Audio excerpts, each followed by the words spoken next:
दोस्तों, स्वागत है आपका हमारे चैनल द यूनिक वर्ल्ड में। अकबर बीरबल की 10 नई मजेदार कहानी। बीरबल की बुद्धि, नई मजेदार कहानी। एक बार सम्राट अकबर, जो अपनी बुद्धि और ज्ञान के लिए जाने जाते थे, ने अपने दरबारियों की बुद्धि का परीक्षण करने का फैसला किया। उन्होंने उनके सामने एक उलझन भरा सवाल रखा: एक व्यक्ति में सबसे महत्वपूर्ण गुण क्या होना चाहिए? दरबारियों ने इस सवाल पर विचार किया, विभिन्न उत्तर दिए, लेकिन कोई भी जवाब अकबर को संतुष्ट नहीं कर सका। अंत में बीरबल की बारी आई। एक आत्मविश्वास भरी मुस्कान के साथ बीरबल ने उत्तर दिया, महाराज, एक व्यक्ति में सबसे महत्वपूर्ण गुण यह होना चाहिए कि वह बोलने से पहले सोच सके। बीरबल के जवाब से प्रभावित होकर अकबर ने सहमति में सिर हिलाया। फिर उन्होंने बीरबल की बुद्धि को और परखने का फैसला किया। एक दिन अकबर ने खुद को एक आम आदमी के रूप में प्रच्छन्न किया और अपने राज्य की सड़कों पर घूमे। वह एक फल विक्रेता से टकराया जो अपनी बेईमानी के लिए जाना जाता था। विक्रेता अकबर की असली पहचान से अनजान था। उसने उसे बहुत ज्यादा कीमत पर सड़े हुए फल बेचकर धोखा देने की कोशिश की। अकबर एक मूर्ख होने का नाटक करते हुए जाल में फंस गया और फल खरीद लिए। जब वह वहां से चला गया तो उसने विक्रेता को उसकी मूर्खता पर हंसते हुए सुना। बेईमान विक्रेता को सबक सिखाने के लिए दृढ़ निश्चयी अकबर महल में वापस आ गया। अगले दिन अकबर ने बीरबल को बुलाया और उसे घटना सुनाई। फिर उसने बीरबल को चालाक फल विक्रेता को मात देने की योजना बनाने की चुनौती दी। हमेशा किसी भी चुनौती से निपटने के लिए तैयार रहने वाले बीरबल ने एक चतुर योजना बनाई। उन्होंने अकबर को एक भव्य दावत के बहाने फल विक्रेता को महल में आमंत्रित करने का निर्देश दिया। अकबर ने बीरबल की सलाह का पालन किया और जल्द ही विक्रेता दावत में भाग लेने के लिए उत्सुक होकर महल में पहुंच गया। जब दावत शुरू हुई तो अकबर ने विक्रेता से बातचीत की, उसके फलों और व्यापारिक कौशल की प्रशंसा की। इस बीच बीरबल ने विक्रेता के सामने फलों का एक बड़ा कटोरा रखा और उससे उनमें से पके फलों को पहचानने के लिए कहा। विक्रेता को दूसरों को धोखा देने की अपनी क्षमता पर पूरा भरोसा था, इसलिए उसने जल्दी से पके हुए फलों की ओर इशारा किया। हालांकि उसे आश्चर्य हुआ जब बीरबल ने बताया कि कटोरे में रखे सभी फल सड़े हुए थे, ठीक वैसे ही जैसे उसने पिछले दिन अकबर को बेचे थे। यह महसूस करते हुए कि वह पकड़ा गया है, विक्रेता ने शर्म से अपना सिर झुका लिया। फिर अकबर ने अपनी असली पहचान बताई और बीरबल की बुद्धिमत्ता और त्वरित सोच की सराहना की। उस दिन से बेईमान फल विक्रेता ने अपना सबक सीखा और ईमानदारी और निष्ठा के साथ अपना व्यवसाय करने की कसम खाई।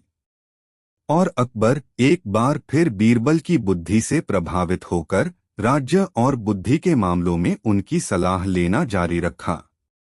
यह कहानी बीरबल की बुद्धिमत्ता, संसाधनशीलता और सबसे चालाक व्यक्तियों को भी मात देने की क्षमता को दर्शाती है, जिससे उन्हें सम्राट अकबर और उनके दरबार की प्रशंसा और सम्मान मिला। दोस्तों, वीडियो को एक लाइक जरूर कर दे। दो छिपा हुआ दुश्मन, नई मजेदार कहानी। एक दिन अकबर को सीमा के पास रहने वाले लोगों के एक समूह से शिकायत मिली। उन्होंने दावा किया कि कोई व्यक्ति रात में उनके मवेशियों को चुरा रहा है, जिससे उन्हें बहुत परेशानी हो रही है। अकबर अपने लोगों के कल्याण के बारे में चिंतित थे। उन्होंने बीरबल को मामले की जांच करने का आदेश दिया। बीरबल कुछ सैनिकों के साथ निकल पड़े और सीमा के पास के गांव में पहुंच गए।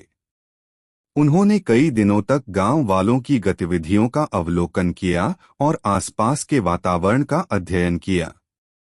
सावधानी पूर्वक जांच करने के बाद बीरबल एक निष्कर्ष पर पहुंचे। वे अकबर के पास गए और कहा, महाराज, मैंने उस अपराधी को ढूंढ लिया है जो मवेशियों को चुरा रहा था। अकबर ने आश्चर्यचकित होकर पूछा, बीरबल, वह कौन है? तुम्हें कैसे पता चला? बीरबल ने उत्तर दिया, महाराज, चोर कोई और नहीं बल्कि पड़ोसी राज्य का मुखिया है। वह अपने आदमियों को गांव वालों के वेश में भेजकर मवेशियों को चुराने और हमारे राज्य में अशांति पैदा करने के लिए भेज रहा है। इस रहस्योद्घाटन से हैरान अकबर ने पूछा, लेकिन हम इसे कैसे साबित कर सकते हैं? बीरबल ने मुस्कुराते हुए कहा, महाराज, मेरे पास एक योजना है। कल मैं एक व्यापारी का वेश धारण करके पड़ोसी राज्य में जाऊंगा।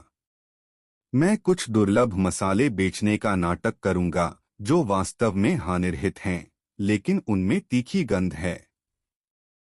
जब मुखिया के आदमी फिर से मवेशी चुराने आएंगे तो वे मसालों के लालच का विरोध नहीं कर पाएंगे।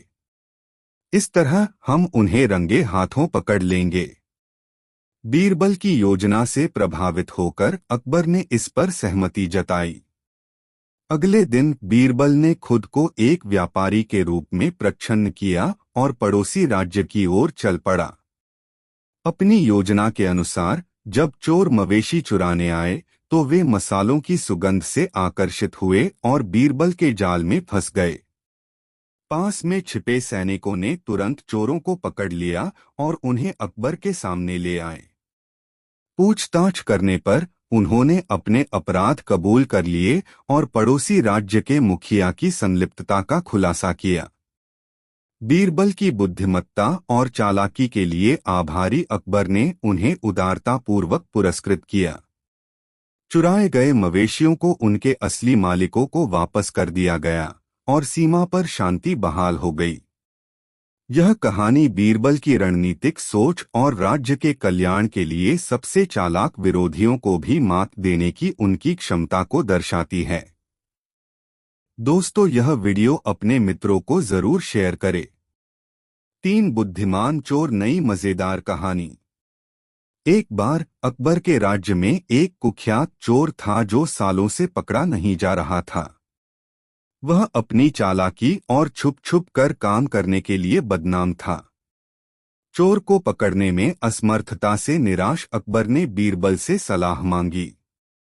बीरबल ने अकबर को सुझाव दिया, महाराज, चोर को पकड़ने की कोशिश करने के बजाय उसे महल में बुलाएं और उससे पूछें कि वह बिना पकड़े चोरी कैसे कर लेता है।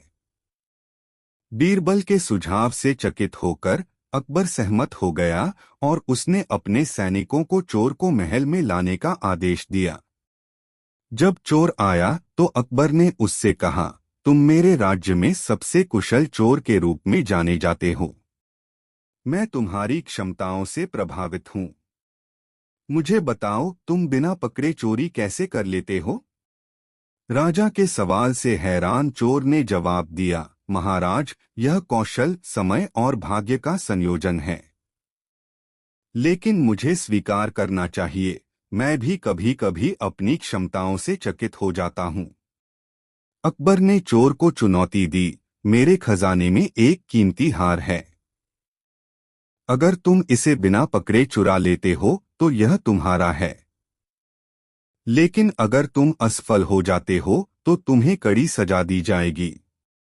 चोर को अपनी क्षमताओं पर भरोसा था। उसने चुनौती स्वीकार कर ली और हार चुराने निकल पड़ा। हालांकि उसे नहीं पता था कि बीरबल ने एक चतुर योजना बनाई थी। बीरबल ने हार के चारों ओर चुपके से एक घंटी लगाई थी जो हार को हिलाने पर जोर से बजती थी। जैसे ही चोर ने हार चुराने का प्रयास किया, घंटी बज गई, जिससे पहरेदार सतर्क हो गए। पहरेदारों ने तुरंत चोर को पकड़ लिया और उसे अकबर के सामने ले आए। क्रोधित होकर अकबर ने चोर से स्पष्टीकरण मांगा, तुमने मेरे राज्य में सबसे अच्छा चोर होने का दावा किया था, फिर भी तुम हार चुराने में विफल रहे। क्यों? चोर को एहसास हुआ कि वह चालाकी से मात खा चुका है, इसलिए उसने कबूल किया, महाराज, मैंने सुरक्षा उपायों को कम करके आका। मैं हार स्वीकार करता हूँ। बीरबल की चतुराई से प्रभावित होकर अकबर ने उसकी बुद्धिमत्ता की प्रशंसा की। चोर को उसके अपराधों के लिए दंडित किया गया और हार महल के खजाने में सुरक्षित रहा। यह कहानी बीरबल की सबसे चालाक व्यक्तियों को भी मात देने की क्षमता को दर्शाती है और चुनौतियों पर काबू पाने में बुद्धिमत्ता और रणनीति के महत्व को उजागर करती है। दोस्तों, कहानी कैसी लगी कमेंट में जरूर बताएं। 4 दोस्तों, एक बार अकबर के राज्य में एक नाई अपनी दुष्टता के लिए जाना जाता था। वह अक्सर लोगों के बारे में गपशप करता था और झूठी अफवाहें फैलाता था, जिससे राज्य में अराजकता और अशांति फैलती थी। यह सुनकर अकबर ने नाई को अपने दरबार में बुलाया। अकबर ने नाई से कहा, तुम झूठ फैला रहे हो और मेरे राज्य में परेशानी पैदा कर रहे हो। मैं चाहता हूं कि तुम अपने तौर तरीके सुधारो, वरना कड़ी सजा भुगतो। हालांकि नाई घमंडी था और उसने अपना व्यवहार बदलने से इनकार कर दिया। उसने राजा का मजाक उड़ाया और अपने दुष्ट तरीकों को जारी रखा। अकबर को समझ में नहीं आ रहा था कि नाई से कैसे निपटा जाए, इसलिए उसने सलाह के लिए बीरबल की ओर रुख किया। बीरबल ने नाई को सबक सिखाने की एक योजना सुझाई। अगले दिन बीरबल ने एक यात्री का भेष बनाया और दाढ़ी बनाने के लिए नाई की दुकान पर गया। जैसे ही नाई ने उसकी दाढ़ी बनानी शुरू की, बीरबल ने बातचीत शुरू कर दी। उसने कहा, मैंने सुना है कि तुम राज्य के सबसे अच्छे नाई हो। क्या यह सच है? नाई ने तारीफ से प्रसन्न होकर कहा, हाँ, वास्तव में मैं न केवल सबसे अच्छा नाई हूँ, मैं इस पूरे राज्य में सबसे अधिक जानकार व्यक्ति भी हूँ। बीरबल ने प्रभावित होने का नाटक करते हुए कहा, सचमुच? तो शायद तुम उस सवाल का जवाब दे सको जो मुझे परेशान कर रहा है। उत्सुकता से नाई ने पूछा, वह क्या है?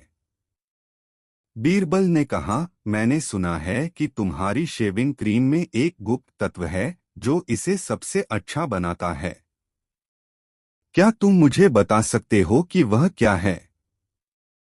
नाई अपनी कथित विशेषज्ञता के बारे में शेखी बघारने के लिए उत्सुक होकर बोला, बेशक, यह एक विशेष जड़ी बूटी है जिसे मैं व्यक्तिगत रूप से हमारे राज्य के सबसे गहरे जंगलों से इकट्ठा करता हूँ। यह इतनी दुर्लभ है कि केवल मैं ही जानता हूँ कि इसे कहाँ पाया जा सकता है।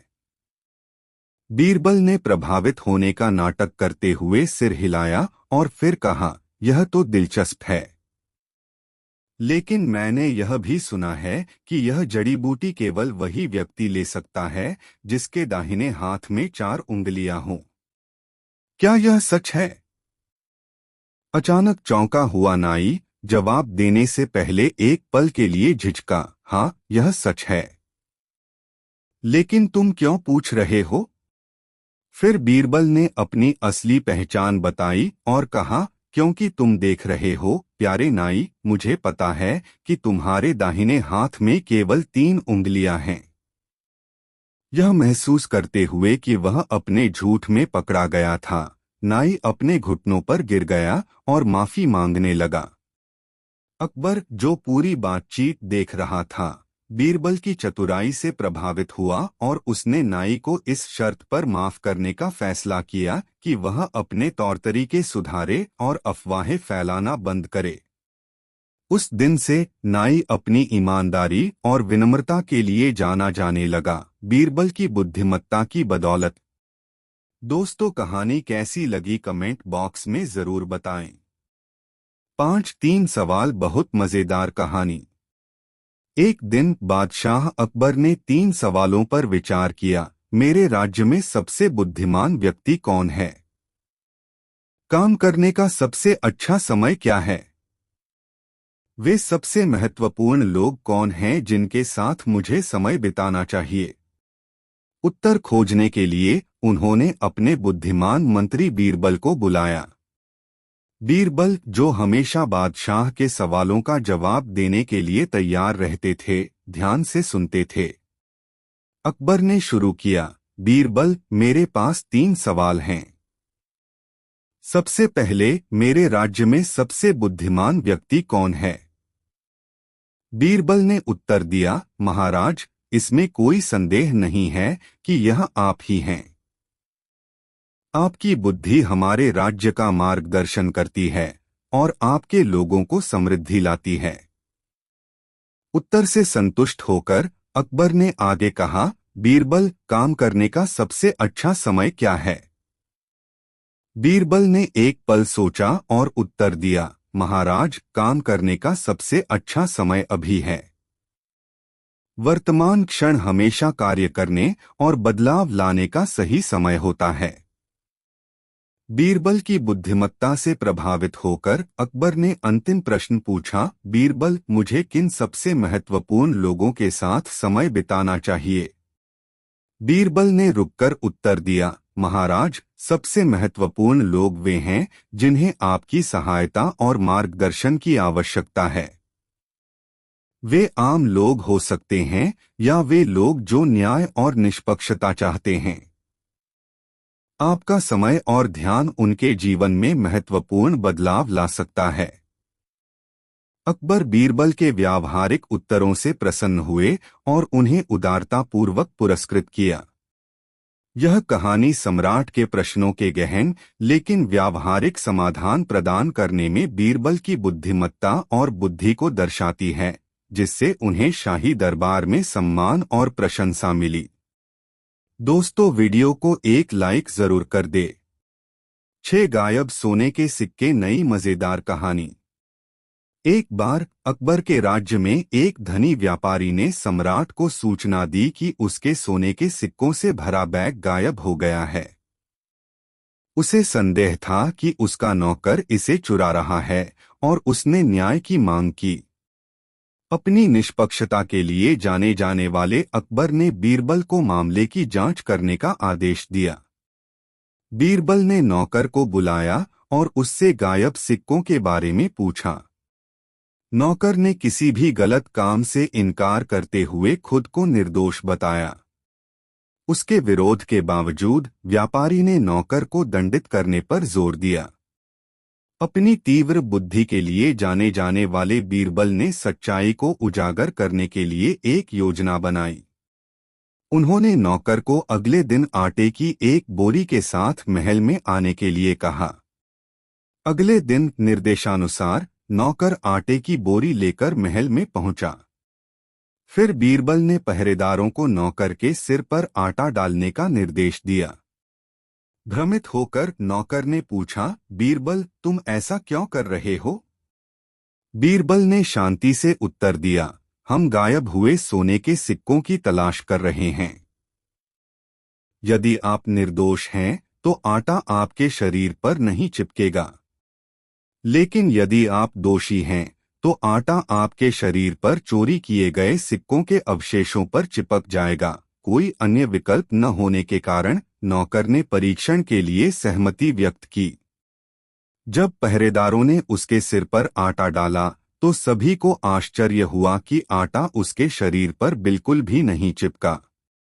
बीरबल ने फिर व्यापारी की ओर रुख किया और कहा, ऐसा लगता है कि नौकर निर्दोष है। आटा उसके शरीर पर नहीं चिपका, यह दर्शाता है कि उसने सोने के सिक्के नहीं चुराए हैं। अपने झूठे आरोप से शर्मिंदा होकर व्यापारी ने नौकर से माफी मांगी और बीरबल को उसकी बुद्धिमत्ता और निष्पक्षता के लिए धन्यवाद दिया। बीरबल की चतुर योजना की बदौलत सच्चाई सामने आ गई थी और न्याय हुआ। यह कहानी बीरबल की बुद्धिमत्ता और सरल लेकिन प्रभावी तरीकों का उपयोग करके जटिल समस्याओं को हल करने की क्षमता को दर्शाती है, जो अंततः राज्य में न्याय सुनिश्चित करती है। दोस्तों, वीडियो कैसा लग रहा कमेंट में जरूर बताएं। 7 हवा का वजन, नई मजेदार कहानी। एक बार बादशाह अकबर अपने शाही बगीचे में टहल रहे थे जब उन्होंने देखा कि एक कुएं के चारों ओर लोगों का एक समूह इकट्ठा है। उत्सुकतावश वे उनके पास गए और पूछा, यहाँ क्या हो रहा है? उनके एक दरबारी ने उत्तर दिया, महाराज, ये लोग हवा के वजन के बारे में बहस कर रहे हैं। अकबर ने उत्सुकता से बीरबल की ओर रुख किया और कहा, बीरबल, क्या तुम हमें हवा का वजन बता सकते हो? बीरबल ने एक पल सोचा और फिर उत्तर दिया, हाँ महाराज, मैं हवा का वजन पता कर सकता हूँ, लेकिन मुझे कुछ समय और संसाधनों की आवश्यकता होगी। बीरबल के आत्मविश्वास से प्रभावित होकर अकबर ने उन्हें आवश्यक संसाधन और समय दिया। फिर बीरबल ने अपने सेवकों को एक बड़ा तराजू और एक ही आकार के 2 गुब्बारे लाने का निर्देश दिया। उन्होंने एक गुब्बारे में वायुमंडल से हवा और दूसरे में पानी भरा। गुब्बारे तैयार होने के बाद बीरबल ने तराजू के एक तरफ हवा से भरा गुब्बारा और दूसरी तरफ पानी से भरा गुब्बारा रखा। हैरानी की बात यह है कि हवा से भरे गुब्बारे का वजन पानी से भरे गुब्बारे से ज्यादा था। भीड़ हैरान रह गई और अकबर ने पूछा, बीरबल, यह कैसे संभव है? हवा का वजन पानी से ज्यादा कैसे हो सकता है? बीरबल ने मुस्कुराते हुए समझाया, महाराज, हवा का वजन अप्रत्यक्ष रूप से मापा जा सकता है। जब हमने गुब्बारे में हवा भरी तो हमने वायुमंडल से हवा की एक निश्चित मात्रा को पकड़ा। इसी तरह जब हमने गुब्बारे में पानी भरा तो हमने पानी की एक निश्चित मात्रा को पकड़ा। उनके बराबर आयतन के बावजूद हवा से भरे गुब्बारे का वजन ज्यादा है, क्योंकि हवा में पानी की तरह ही द्रव्यमान और वजन होता है। अकबर बीरबल के चतुर प्रदर्शन से प्रभावित हुए और उनकी बुद्धिमत्ता और बुद्धि की प्रशंसा की। यह कहानी बीरबल की रचनात्मक रूप से सोचने और अपरंपरागत तरीकों का उपयोग करके समस्याओं को हल करने की क्षमता को दर्शाती है, जिससे उन्हें सम्राट अकबर और दरबारियों से प्रशंसा और सम्मान मिला। दोस्तों, यह वीडियो अपने मित्रों को जरूर शेयर करें। 8 बुद्धिमान मंत्री, नई मजेदार कहानी। एक बार सम्राट अकबर ने अपने मंत्रियों की बुद्धि और बुद्धिमत्ता का परीक्षण करने का फैसला किया। उन्होंने यह देखने के लिए एक योजना बनाई कि उनमें से कौन वास्तव में सबसे बुद्धिमान है। एक दिन उन्होंने अपने सभी मंत्रियों को इकट्ठा किया और घोषणा की, मैं आप सभी को बीजों का एक थैला देने जा रहा हूं। मैं चाहता हूं कि आप इन बीजों को घर ले जाएं और उन्हें सुंदर पौधों में उगाएं। 6 महीने बाद मैं यह तय करूंगा कि आप में से किसने सबसे शानदार पौधा उगाया है, और उस व्यक्ति को पुरस्कृत किया जाएगा। उत्साह से मंत्रियों ने अपने बीजों के थैले लिए और बागवानी के अपने प्रयासों में लग गए। 6 महीने बीत गए और मंत्री अपने पौधों के साथ दरबार में लौट आए। दरबार रंग बिरंगे और सुगंधित फूलों से भरा हुआ था, सिवाय बीरबल के गमले के, जो खाली था। अकबर हैरान हो गए और उन्होंने बीरबल से पूछा, बीरबल, तुम्हारा पौधा कहाँ है? तुमने कुछ भी क्यों नहीं उगाया? बीरबल ने शांति से उत्तर दिया, महाराज, मैंने आपकी आज्ञा का पालन किया, लेकिन दुर्भाग्य से आपने मुझे जो बीज दिए थे उनमें से कोई भी पौधा नहीं उग पाया। अकबर ने निराश होकर कहा, यह कैसे संभव है? आपके अलावा बाकी सभी के पास सुंदर पौधे हैं। फिर बीरबल ने अनुरोध किया, महाराज, यदि आप मुझे अनुमति दें तो मैं आपको समझाना चाहूंगा। अकबर ने सहमति जताई और बीरबल ने आगे कहा, महाराज, जब मुझे बीज मिले तो मैंने उन्हें सबसे अच्छी मिट्टी में बोया, उन्हें हर दिन पानी दिया और उन्हें पर्याप्त धूप दी।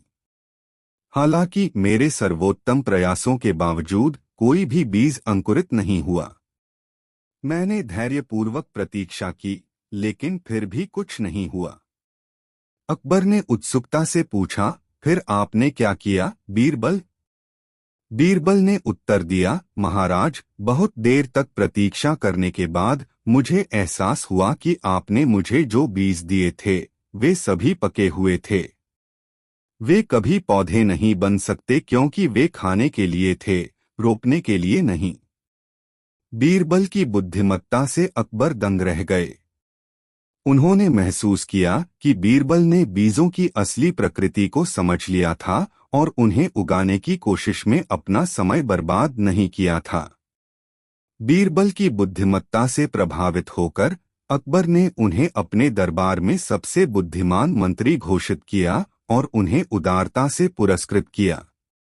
यह कहानी बीरबल की तीव्र बुद्धि और धोखे को पहचानने की क्षमता को दर्शाती है। वह बीजों के पीछे की सच्चाई को समझने में सक्षम था और उसने समझदारी से अपना समय व्यर्थ प्रयासों पर बर्बाद नहीं करने का फैसला किया। दोस्तों, कहानी कैसी लगी कमेंट में जरूर बताएं। 6 शहंशाह अकबर ने एक मुंशी को चुंगी अधिकारी बना दिया। वह मुंशी बहुत ही प्रसन्न हुआ और बादशाह की ढेरों प्रशंसा करके चला गया। कुछ दूरी पर ही बीरबल बैठे थे। मुंशी के जाने के बाद वह बोले, हुजूर, वह मुंशी बहुत चालाक, धूर्त और बेईमान जान पड़ता है। देखना, वह बेईमानी करने से बाज नहीं आएगा। बादशाह ने बीरबल की बातों पर कोई ध्यान नहीं दिया। बीरबल का शक सच साबित हुआ। बादशाह के पास मुंशी की शिकायतें आने लगी कि मुंशी रिश्वत लेता है और प्रजा को बहुत ही तंग करता है। बिना रिश्वत लिए किसी से भी बात नहीं करता। बादशाह सलामत ने मुंशी का तबादला वहां कर दिया जहां बेईमानी करने की कोई गुंजाइश ही नहीं थी। वह मुंशी अधिकारी से घुड़साल का मुंशी मुकर्रर कर दिया गया। अब मुंशी का काम घोड़ी का लीद तोलना था, लेकिन जहां चाह होती है वहां राह निकल ही आती है। मुंशी ने वहां भी अपनी आदत ना छोड़ी और रिश्वत लेने शुरू कर दी। मुंशी साइसों से बोला, तुम सब घोड़ों को दाना कम खिलाते हो, इसलिए मुझे लीद तोलने को भेजा गया है। यदि तुम्हारी लीद तोल में कम बैठी तो मैं शहंशाह से शिकायत कर दूंगा। साइस यह सुनकर डर गए और मुंशी को प्रति घोड़ा 1 रुपया देने लगे। बादशाह के पास मुंशी की शिकायत पहुंची तो उन्होंने यमुना नदी की लहरें गिनने का काम उसे सौंप दिया। यहाँ पर बेईमानी का कोई काम नहीं था। मुंशी बेईमानों का बेईमान था। यहाँ भी उसने कमाई का रास्ता ढूंढ निकाला। अब मुंशी ने नावों को रोकना शुरू कर दिया और कहने लगा, रुको, मैं अभी लहरें गिन रहा हूँ। बेचारे नाविक जब नावों को रोक रोक कर परेशान हो गए, तब उन्होंने मुंशी को प्रतिमाह 10 रुपए देने प्रारंभ कर दिए। दरबार में जब यह खबर पहुंची कि मुंशी नाविकों से पैसे वसूलता है, तो शहंशाह ने हुक्म जारी किया कि नावों को रोका ना जाए और उन्हें जहां जाए जाने दिया जाए। शातिर दिमाग मुंशी कहाँ किसी बंदिश और नियम को मानने वाला था। यहाँ भी उसने अपनी बुद्धि का इस्तेमाल कर एक तख्ती को तट पर यह लिखकर लगा दिया, रोको मत जाने दो। यह द्व्यर्थी वाक्य शहंशाह के हुक्म का पालन कर रहा था और मुंशी को भी रिश्वत दिलवा रहा था। बादशाह के पास फिर भी मुंशी की शिकायतें पहुंचने लगी तो उन्होंने उस मुंशी की हरकतों से तंग आकर उसे नौकरी से हमेशा के लिए हटा दिया और बीरबल से कहा, बीरबल, हमने तुम्हारी बात नहीं मानी। तुम्हारा कहना सही था कि यह मुंशी जरूरत से ज्यादा होशियार और बेईमान लगता है। यह सब कहकर शहंशाह ने बीरबल के जिम्मे कर्मचारियों को जांचने परखने का काम लगा दिया। साथ एक बार बीरबल अपने किसी काम से काबुल गए। उनकी वेशभूषा देखकर लोगों ने वहां के बादशाह को शिकायत कर दी। काबुल के बादशाह के सैनिक बीरबल को दरबार में लेकर आए। काबुल के बादशाह ने उनसे पूछा, आप कौन हैं और यहाँ किस मकसद से आए हैं? बीरबल बोले, मैं एक मुसाफिर हूँ और देश विदेश की यात्रा करता रहता हूँ। काबुल के बादशाह ने कहा, तब तो तुम्हें देश विदेश के अनेक राजाओं के बारे में पता होगा। बताओ, तुमने कहीं हमारे जैसा बादशाह देखा है? बीरबल सिर झुकाकर बोले, हुजूर, आप तो पूनम के चांद है। आप जैसा अन्य बादशाह भला कौन हो सकता है? काबुल का बादशाह मन ही मन खुश होता हुआ बोला, हम पूनम के चांद हैं, तो तुम्हारा बादशाह क्या है? बीरबल सीना तान कर बोले, हुजूर, हमारा शाहजहां तो दूज का चांद है। काबुल का बादशाह स्वयं को पूनम का चांद समझकर खुशी के मारे गदगद हो गया और बीरबल को छोड़ दिया और सादर अपने दरबार में बैठाया। दूसरे दिन बीरबल को वस्त्राभूषणों से नवाज कर विदा किया। बीरबल वहां से दिल्ली पहुंचे तो उन्होंने अपने मित्रों को यह बात बताएं सुनाई। यह बात एक मुंह से दूसरे मुंह होते हुए शाही दरबार तक भी पहुंच गई। बीरबल से जो दरबारी ईर्ष्या करते थे, उन्होंने इस बात को नमक मिर्च लगाकर बादशाह अकबर के सामने पेश कर दिया। अकबर बादशाह को यह बात बड़ी ही बुरी लगी। अगले दिन बीरबल दरबार में पधारे तो शहंशाह ने बीरबल से कहा, बीरबल, हम क्या सुन रहे हैं? तुम काबुल गए थे। बताओ, तुमने वहां के सुल्तान से क्या कहा है? बीरबल ने बादशाह सलामत को वहां की सारी बातें कह सुनाई। अकबर बादशाह नाराज होते हुए बोले, बीरबल, काबुल के बादशाह को पूनम के चांद की तरह बड़ा और हमें दूज के चांद की तरह छोटा बताकर तुमने हमारी बेइज्जती नहीं है की है। बीरबल सहज भाव से ही बोले, बादशाह सलामत, आप यह क्या कर रहे हैं? मैंने तो वहां आपका गुणगान ही किया है। पूनम का चांद कितना ही बड़ा क्यों ना हो, उसे कोई भी महत्व नहीं देता और वह तो अगले दिन से घटने लगता है। पल पल घटने वाली चीज तो हर धर्म में अशुभ, तुच्छ और त्याज्य मानी जाती है। दूज का चांद चाहे कितना भी छोटा हो, लेकिन हिंदू और मुसलमान दोनों ही बड़े आदर भाव के साथ उसका दर्शन करते हैं। मुस्लिम महीना दूज से ही शुरू होता है। हिंदू लोग दूज के चांद को शुभ मानकर उसी दिन शुभ कार्य की शुरुआत करते हैं। इन सबसे बड़ी बात यह है कि दूज का चांद दिन प्रतिदिन बढ़ता ही है। जहां पनाह, अब आप ही बोलिए कि काबुल के बादशाह को पूनम का चांद और आपको दूज का चांद कहकर मैंने किसकी प्रशंसा की है? बीरबल को बादशाह ने उठकर गले से लगा लिया और कहा, मुझे पता है बीरबल, तुम जहां भी जाओगे वहां मेरी प्रशंसा ही करोगे। बीरबल से जलने वाले दरबारियों का मुंह इतना सा हो गया और जो दरबारी बीरबल की पसंद करते थे, वह तालियां पीट कर उनकी तारीफ करने लगे।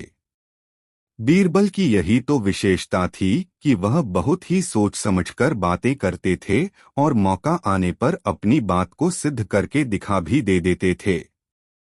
नौ दोस्तों, शाम ढलने को थी, सभी आगंतुक धीरे धीरे अपने घरों को लौटने लगे थे। तभी बीरबल ने देखा कि एक मोटा सा आदमी शर्माता हुआ चुपचाप एक कोने में खड़ा है। बीरबल उसके निकट आता हुआ बोला, लगता है तुम कुछ कहना चाहते हो। बेहिचक कह डालो जो कहना है। मुझे बताओ, तुम्हारी क्या समस्या है?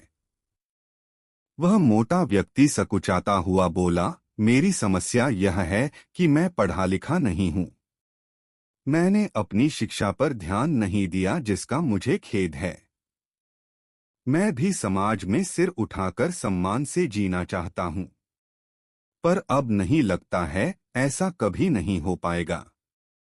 नहीं, कोई देर नहीं, ऐसा जरूर होगा यदि तुम हिम्मत न हारो और परिश्रम करो। तुममें भी योग्यता है, बीरबल ने कहा, लेकिन ज्ञान पाने में तो सालों लग जाएंगे। मोटे आदमी ने कहा, मैं इतना इंतजार नहीं कर सकता। मैं तो यह जानना चाहता हूं कि क्या कोई ऐसा तरीका है कि चुटकी बजाते ही प्रसिद्धि मिल जाए।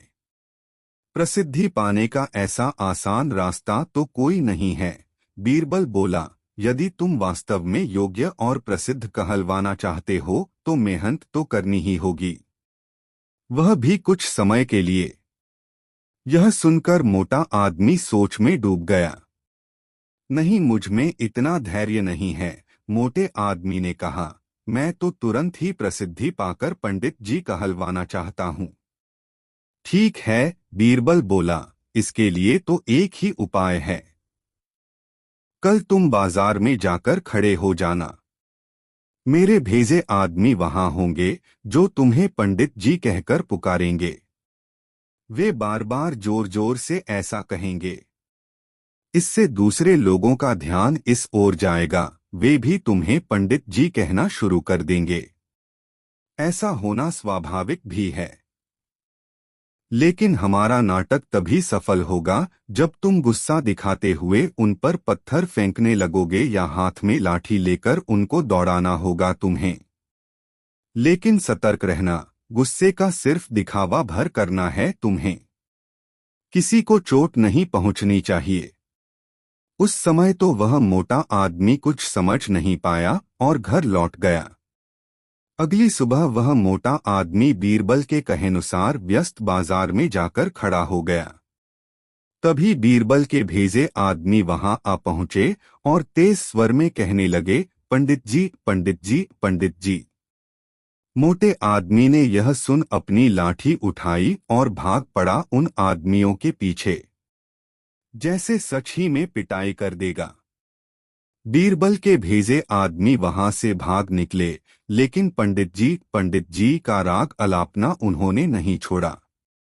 कुछ ही देर बाद आवारा लड़कों का वहां घूमता समूह पंडित जी चिल्लाता हुआ उस मोटे आदमी के पास आ धमका। बड़ा मजेदार दृश्य उपस्थित हो गया था। मोटा आदमी लोगों के पीछे दौड़ रहा था और लोग पंडित जी कहते हुए नाच गाकर चिल्ला रहे थे। अब मोटा आदमी पंडित जी के नाम से प्रसिद्ध हो गया। जब भी लोग उसे देखते तो पंडित जी कहकर ही संबोधित करते। अपनी ओर से तो लोग यह कहकर उसका मजाक उड़ाते थे कि वह उन पर पत्थर फेंकेगा या लाठी लेकर उनके पीछे दौड़ेगा। लेकिन उन्हें क्या पता था कि मोटा तो चाहता ही यही था। वह प्रसिद्ध तो होने ही लगा था। इसी तरह महीनों बीत गए। मोटा आदमी भी थक चुका था। वह यह भी समझ गया था कि लोग उसे सम्मानवश पंडित जी नहीं कहते, बल्कि ऐसा कहकर तो वे उसका उपहास करते हैं। लोग जान गए थे कि पंडित कहने से उसे गुस्सा आ जाता है। वह सोचता था कि शायद लोग मुझे पागल समझते हैं। यह सोचकर वह इतना परेशान हो गया कि फिर से बीरबल के पास जा पहुंचा। वह बोला, मैं मात्र पंडित जी कहलाना नहीं चाहता। वैसे मुझे स्वयं को पंडित कहलवाना पसंद है और कुछ समय तक यह सुनना मुझे अच्छा भी लगा। लेकिन अब मैं थक चुका हूं। लोग मेरा सम्मान नहीं करते, वो तो मेरा मजाक उड़ाते हैं। मोटे आदमी को वास्तविकता का आभास होने लगा था। मोटे आदमी को यह कहता देख बीरबल हंसता हुआ यह बोला, मैंने तो तुमसे पहले ही कह दिया था कि तुम बहुत समय तक ऐसा नहीं कर पाओगे। लोग तुम्हें वह सब कैसे कह सकते हैं जो तुम हो ही नहीं। क्या तुम उन्हें मूर्ख समझते हो? जाओ, अब कुछ समय किसी दूसरे शहर में जाकर बिताओ। जब लौटो तो उन लोगों को नजरअंदाज कर देना जो तुम्हें पंडित जी कहकर पुकारें। एक अच्छे सभ्य व्यक्ति की तरह आचरण करना। शीघ्र ही लोग समझ जाएंगे कि पंडित जी कहकर तुम्हारा उपहास करने में कुछ नहीं रखा और वे ऐसा कहना छोड़ देंगे। मोटे आदमी ने बीरबल के निर्देश पर अमल किया। जब वह कुछ माह बाद दूसरे शहर से लौटकर आया तो लोगों ने उसे पंडित जी कहकर परेशान करना चाहा, लेकिन उसने कोई ध्यान न दिया। अब वह मोटा आदमी खुश था कि लोग उसे उसके असली नाम से जानने लगे हैं। वह समझ गया था कि प्रसिद्धि पाने की सरल राह कोई नहीं है। दोस्तों, वीडियो को एक लाइक जरूर कर दे।